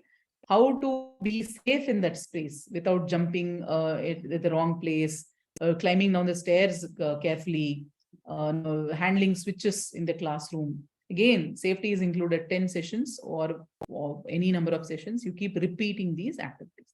And Atmanirbharta, simple activities that will make them self-reliant. How to wear a t-shirt, putting the things back in order, and playing independently without supervision. Okay. And, the working together, developing titiksha or tolerance. For example, they don't like Karela. So one day, the fun activity, they have to eat Karela. So that builds some titiksha. Washing small utensils like cups and glasses and all. So in the story time, we have numerous stories that are there. I'm just scrolling through them. For every year, we have these stories. So it's a huge collection of stories that are available to devotion to the teacher, honesty, cleanliness, value-based stories from our Itihasa Purana are listed here. Brotherly, friendship, avatara-based stories. All these are discussed here. And the last session is Shramdan and closing invocation. So Shramdan is basically the what the student offers to the environment. So basically putting things in order, putting their things in order, keeping the entire place clean, sorting out the garbage, cleaning the dustpan, everything. And then at the end, spending in silence, and then also narrating the closing prayer. Okay.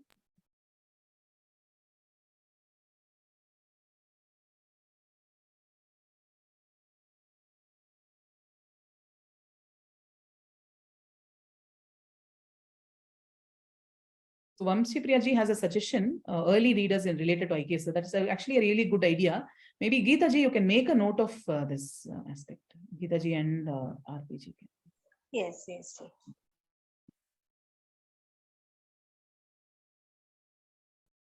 So similarly, for age 4, there is a suggestive timetable where we have language time and math time separately. Then you have Yoga Nidra, and then you have Shramdan and IKS concepts. Okay.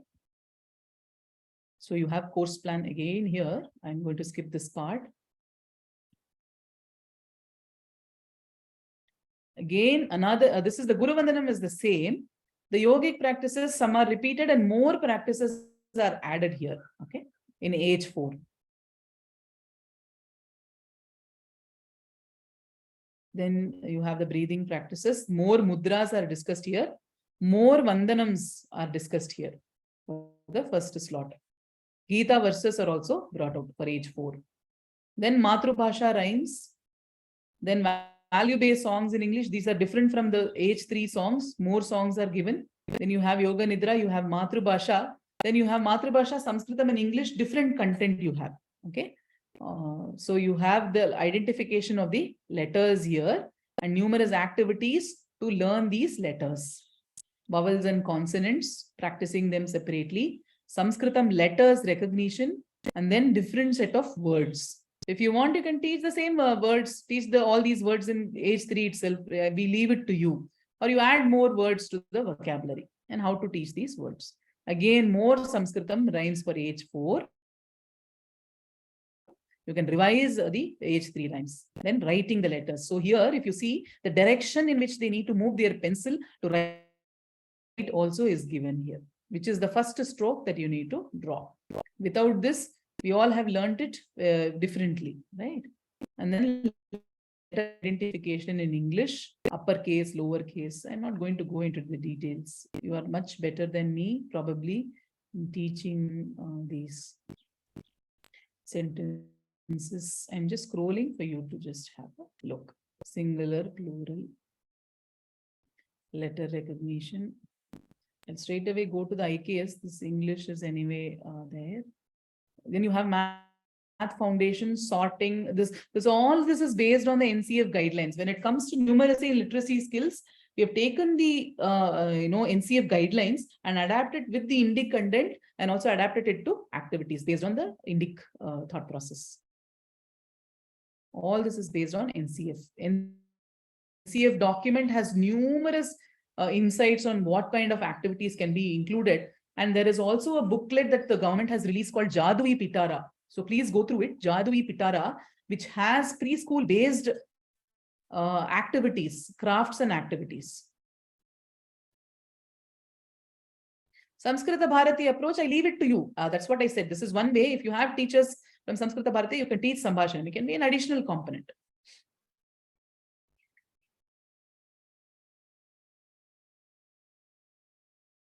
Again, I'm scrolling through this. There are some puzzles that have been included from our Puranas. Now you have the integrated sciences. You have ecology-based activities. Plants are divine to ensure, to inculcate that. Rivers are divine. Animals are divine. And, chanting water-related chant. Then you have Panchatantra-related stories, and how to use water appropriately, and walking in the garden to look at the flora and fauna, understanding natural and synthetic material, and how natural materials are eco-friendly and all that you can learn. Crafts are displayed. You can create craft books based on that. And food rasa and anna are discussed here. Okay, sweet and salty, bitter and sour. Again, reinforcing the shad rasa.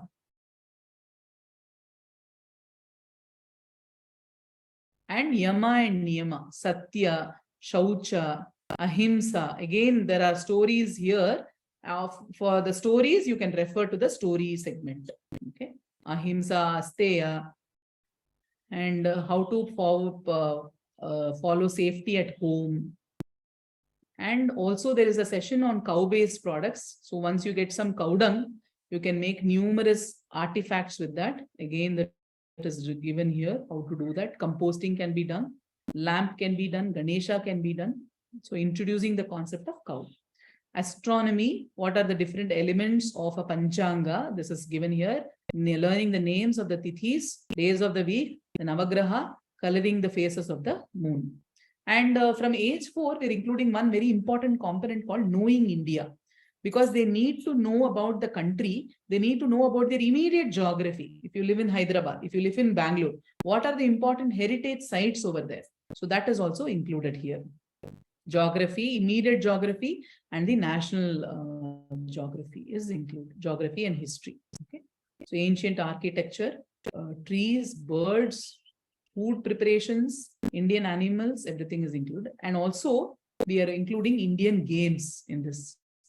Okay, Ludo, Kho-Kho, hopscotch, and kite flying, Antakshari, Rangoli making, all that is there. And in self-reliance, simple activities, folding the clothes, keeping things in order, knowing which is one of yours and which is somebody else's, washing the plates, queue, standing in a queue, combing the hair, blowing the nose and keeping it clean. Many children don't know how to blow their nose. Okay, so that is there. Then you have numerous stories to illustrate various concepts, including like waking up early, eating healthy, Panchatantra based stories, Purana based stories. Okay, then you have Shramdaan. With this closing, the age 4 ends. Similarly, for age 5, again the same timetable, but higher order content is included. Again, yogic, different set of yogic practices are included, different set of rhymes and everything. So what I'm going to do is I'm going to go again about millets, about water. Again, a lot of Indian knowledge system components are taught here. Shapes and even herbal medicine is included here. Okay, you can show them how to prepare also herbal medicine, growing that and making something with that.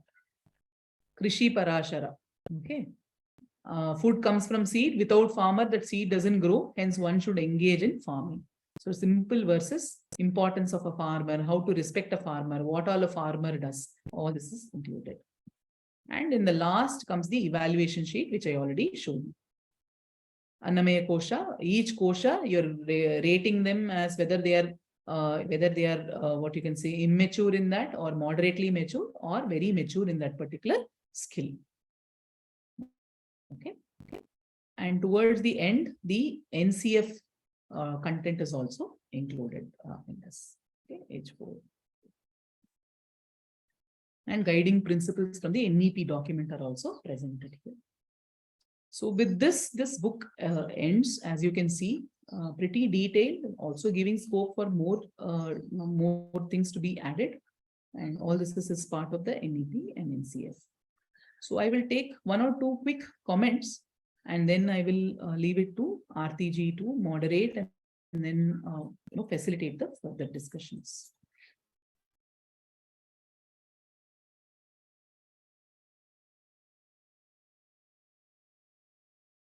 So now the thing is for you to go through the manual in detail and see how you can utilize it, or you yourself can go through it, do some of the activities and see whether it is suitable for the children that you are interacting with, right? Aarti ji, you have something to say here? I will sign off after your comments. Thank you so much, Smrithi ji. I think there is so much detailed work that has gone inside, gone into the making of this document, and it's such a ready reckoner. Given I have used many aspects of it, it's just there. All we have to do is sit down and pick elements from that book and put it in our plan. And then it becomes very easy. We don't have to do the thinking. So much has been done. And then once this sets us, going, it's like, once it's set, things will happen automatically. There are more ideas that come to one. So I think a lot of detailed work has gone in, and I'm just very thankful to Smrithi ji and all the volunteers who have really worked on this, and for Smrithi ji to come and take this up. So as we have mentioned, this will be work in progress. We will take up different initiatives and keep meeting again and again, and hope all of you all also are, all of us, I'm sure, are feeling very, very charged to, and a little more equipped, I think, with something like this, feeling maybe a little more confident to be able to start it, because we might have been thinking, can I not, really feeling very, very, just want to do something about Indian knowledge system, but how do we? So for that, there is one good start here, and really like to thank Anaadi Foundation and Smrithi ji for that. Thank you. Thank you so much, Ji. So I now thank you. I have to leave right now, but I leave the floor to Aarti ji to, if there are any discussions and questions and ways to take it forward that can be discussed. And I think the good thing would be to probably meet again sometime and then see, do some homework in the meantime and get back together to see how some more work can be done along these lines. Yes. Namaste. Namaste, all of you. Namaste.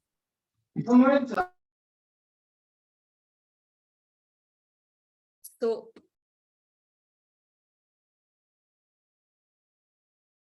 I think the next steps for us, what we can do right now for half an hour, we can quickly, if we have suggestions on what we can see, one of the next steps that Matrushree and I were thinking of is come up with a 10-day curriculum. Each one of us design a 10-day curriculum.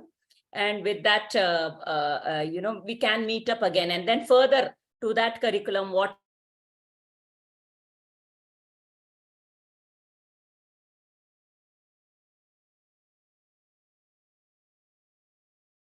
I would definitely, any other suggestions on what we can do, we will take some suggestions from others as well, because that we could meet up again next week, next month, or in a couple of months when we have made some progress on this, and like have checkpoints to make sure things are going.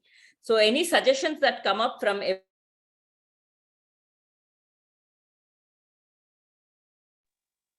Namaskar, Aarti.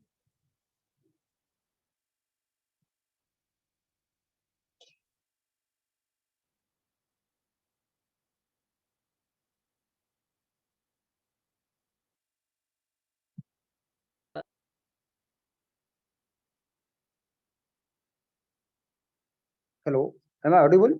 Lavanya ji?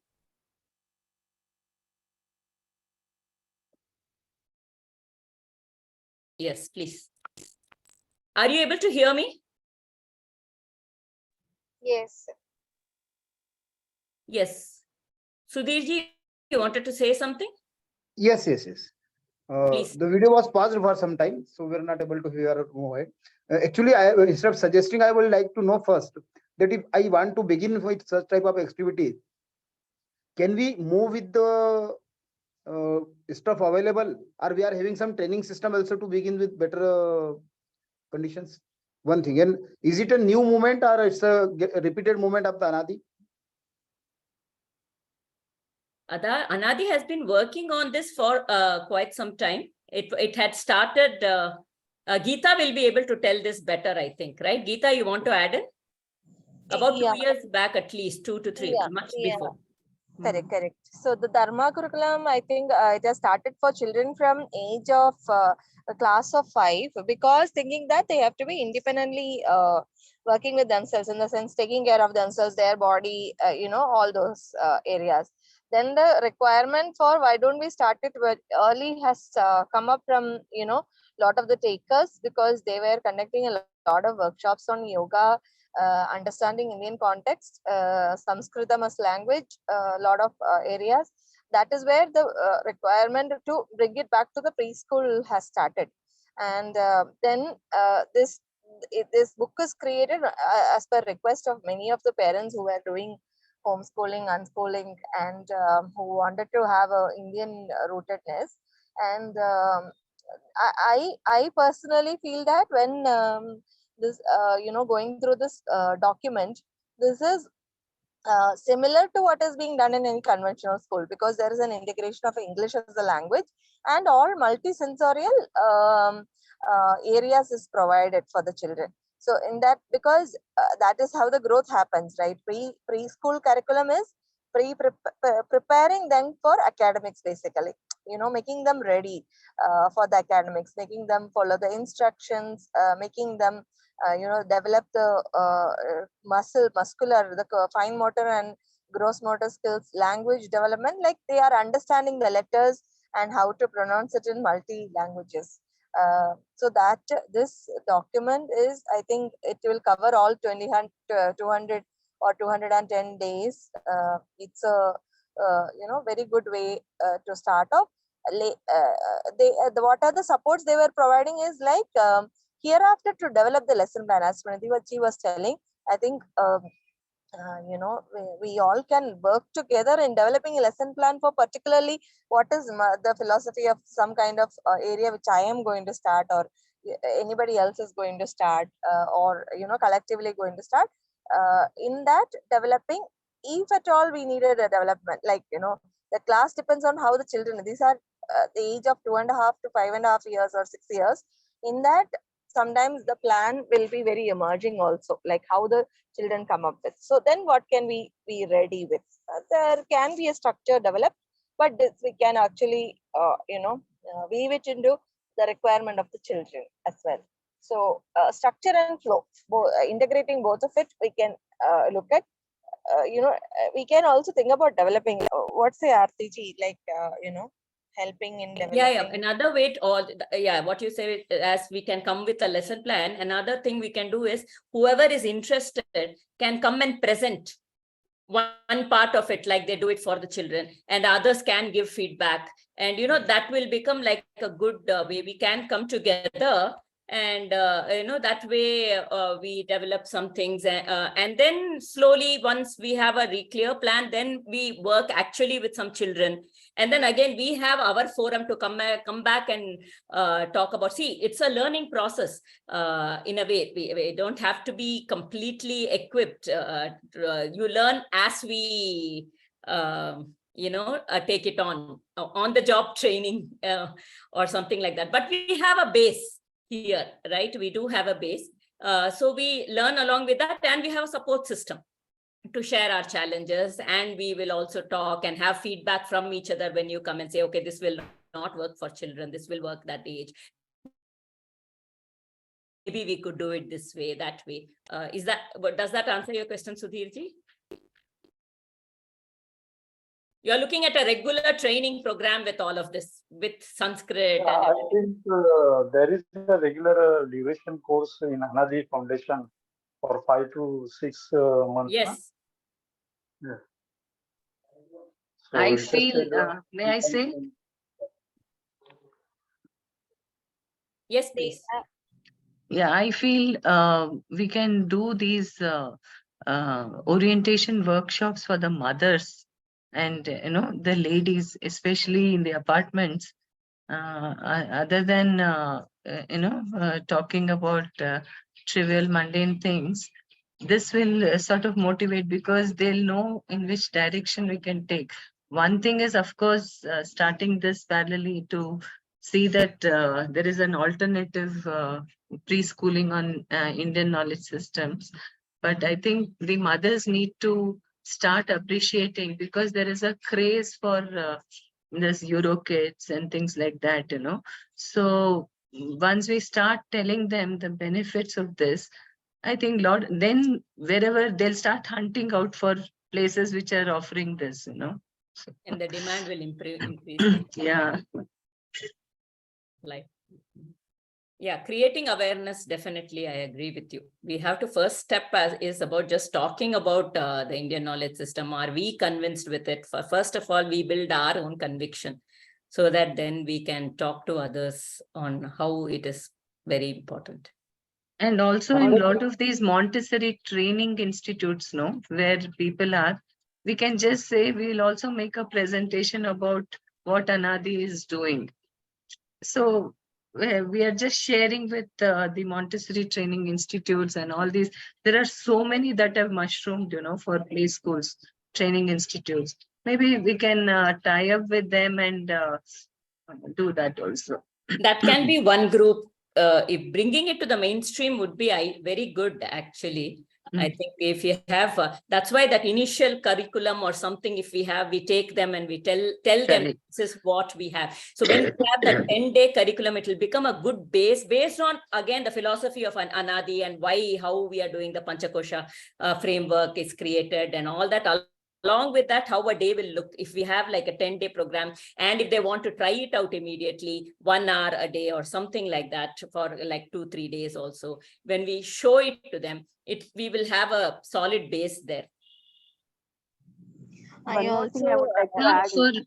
And why not for the Anganwadi training that happens? We can talk to women and child welfare, and then because they will be more open, and it's really nice that the children who are first generation learners, for them, we are really giving a very supportive thing to develop holistically. Yeah, absolutely. One more thing I would like to add is that wherever such preschools are started, we can have a list, and so that, in that area, if we have anybody, we can tell them that this is the place you can approach and send your child or get some guidance over it. So having a consolidated list of people who are in whatever area of the country to get back each, so that it will be a support system to all of us also. I mean, it will boost our morale. We would be support to each other. I was also thinking, yes, that will be good. I was also thinking in terms of approaching Anganwadis. When we go to government organizations, it becomes a little tricky, because then secular education and all those, not everybody, we don't know how things will go. So we have to tread it a little carefully there. And about taking it to other preschools, I think 2 things. One is if we also have some materials, right, simple materials that can be created, which later also they can incorporate in their schools, as they learn, and makes it easier for everybody to take it. That will also help a lot. Can I add? Training program, Indian Knowledge System training program, but it's an in-stay program where they will be announcing it every now and then. That is one thing for us. If we wanted to learn what is Indian knowledge in depth about how to, mathematics and any of those concepts, Ayurveda, all the things which we wanted to learn. But on the other way, learning while practicing, like Arti, which you was sharing, because this is to deal with children in the preschool area, right? So that way, I think the better thing is to develop the lesson plan and start away with in whatever, things, extending it to whatever we are doing. In that, then we also facilitate one another by understanding, like making a lesson plan, coming together, sharing it, exactly like what Arti was sharing. So that I feel like that is a very good way to have a consolidation of whatever understanding is, then taking it to teachers in different area.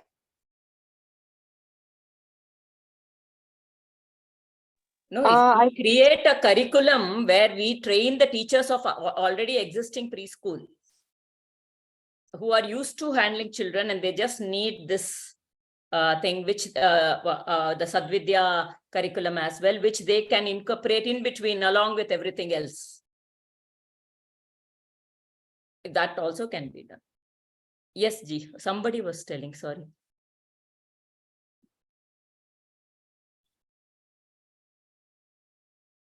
I think along with the preschools, as someone has already told, it's one of the best way to encourage the mothers to learn it and first implement it on their child. If we can come together at least online for 10 days, 1 hour, and we can implement and try first and then slowly take it forward, because unless we learn, we cannot really go and show others what are the benefits of it.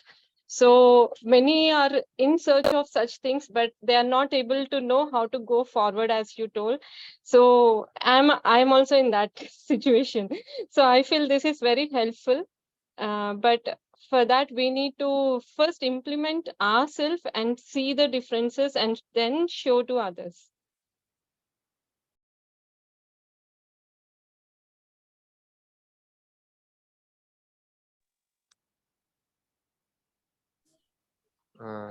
Can I?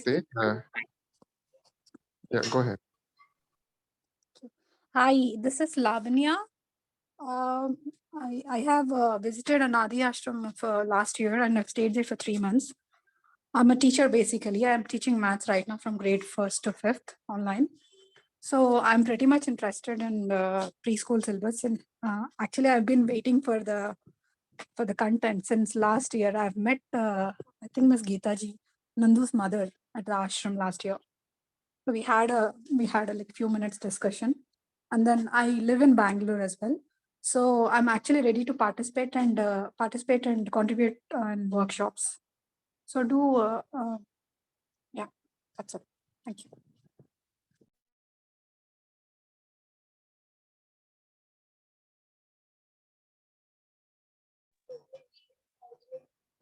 That's wonderful, Ji. We need more participation. We need volunteers. This is an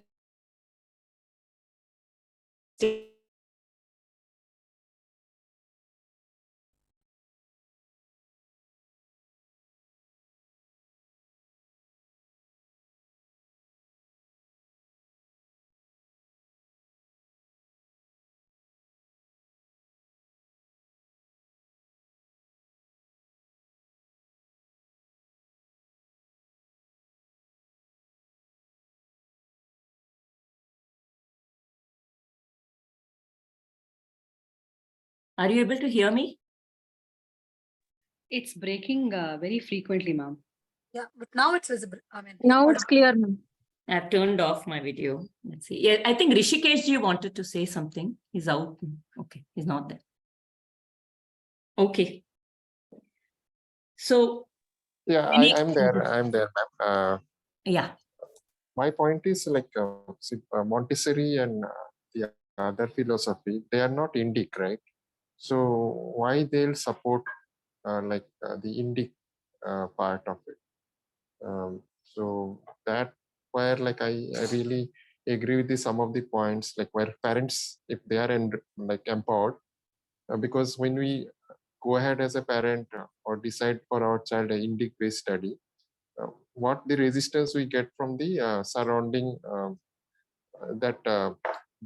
what will happen to this child, and really like this is not, we cannot predict like after 10 to 15 years maybe we're thinking that our children will do good, but there will be kind of a pressure around us like saying that this is like, how do you think the model will work?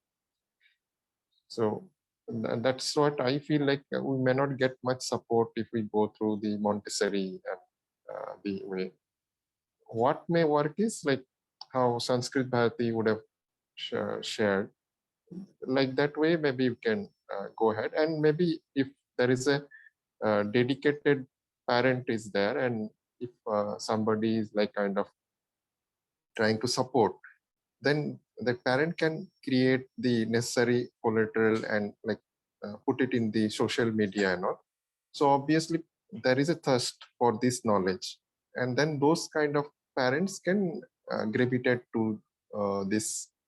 And once we get a good number of parents, definitely this will become kind of a movement, and then more and more people will come and adopt this. That's what actually my experience I feel, and that's what I wanted to share.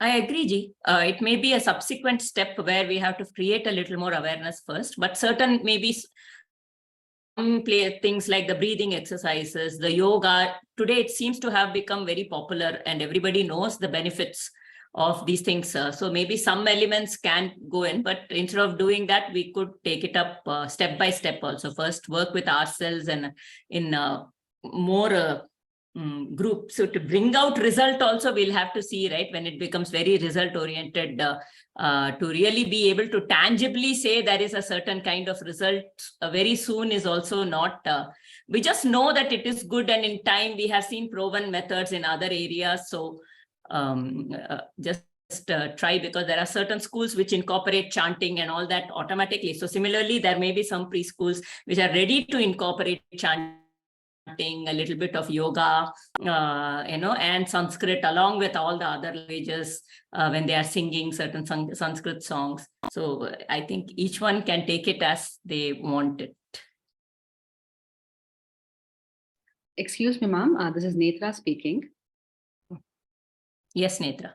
Yeah, so I'm getting a little overwhelmed with all the information that's coming through, with all the suggestions. I just wanted to, if I'm sounding very silly, please let me know. But I just wanted to know exactly how we can, because everything that is being said is at the macro level. It requires a lot of, what can I say, a lot of team effort, because I can relate this to where I was working previously, where going into schools, taking permission, incorporating these classes once a week in these schools is great, but it's not something that we can accomplish next week or next month.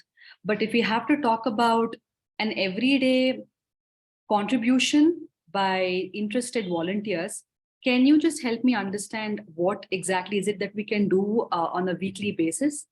Yeah. So this was just, there are few activities, like one had mentioned, they're interested in making materials.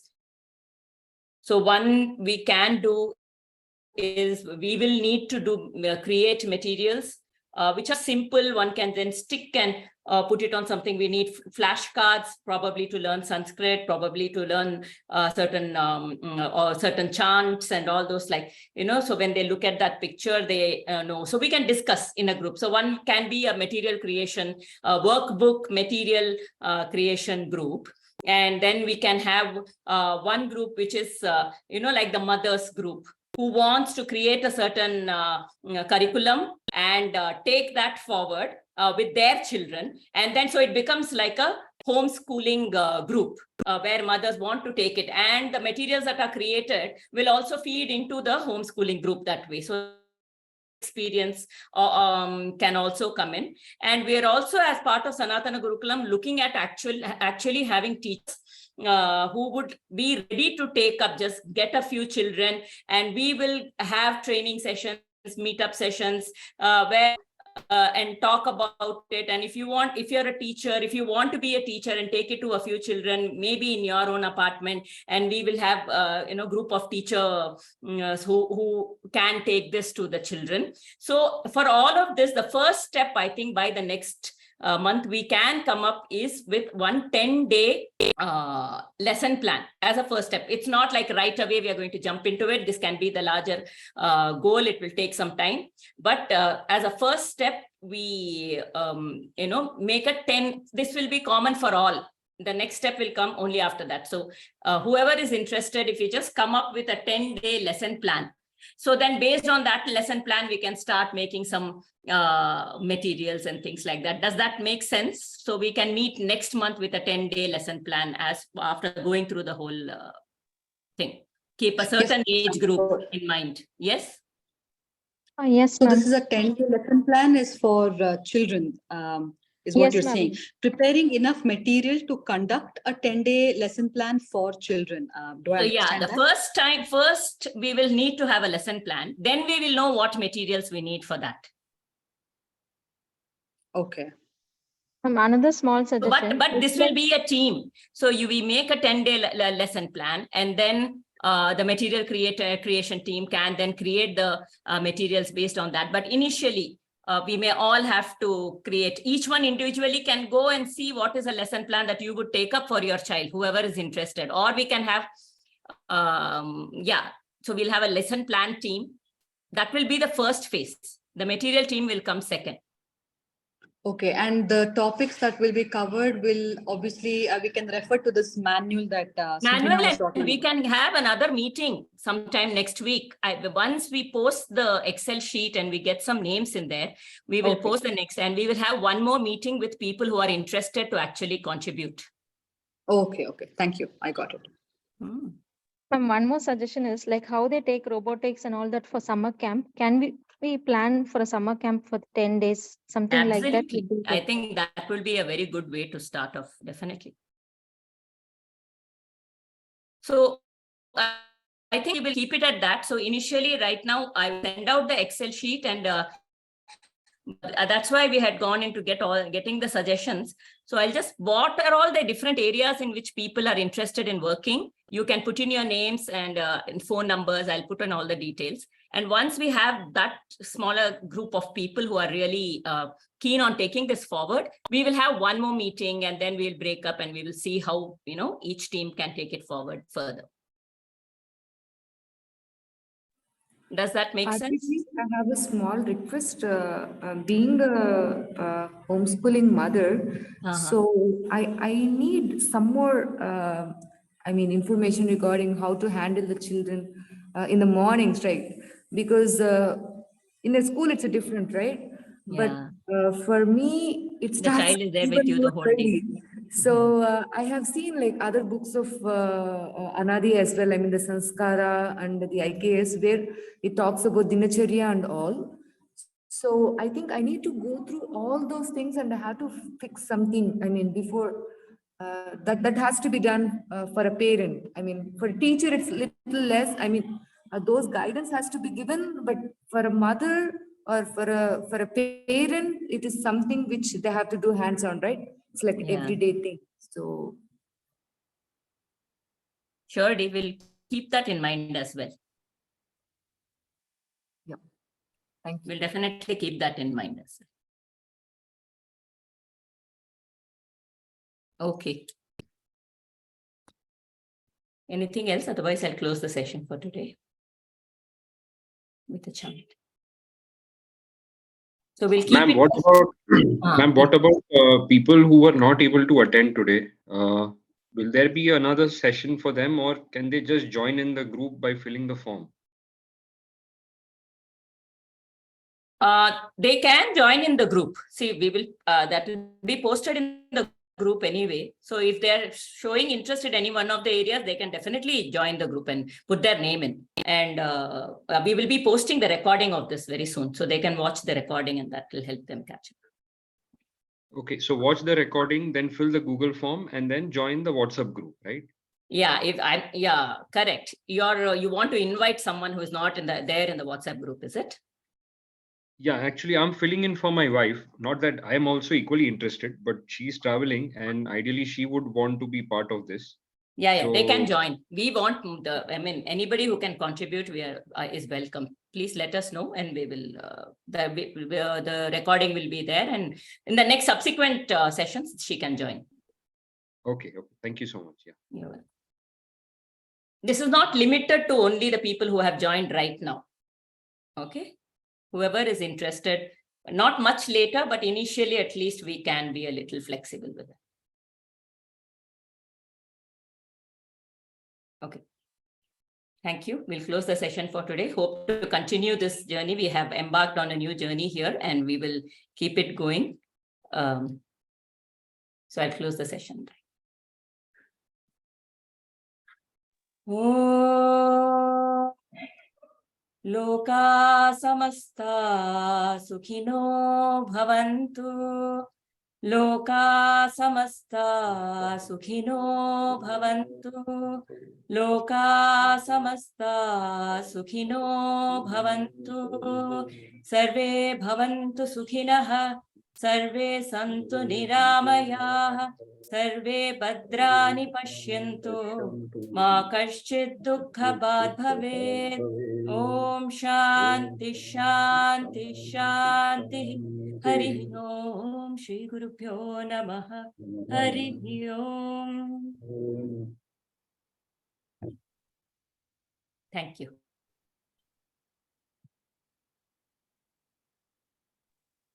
Thank you.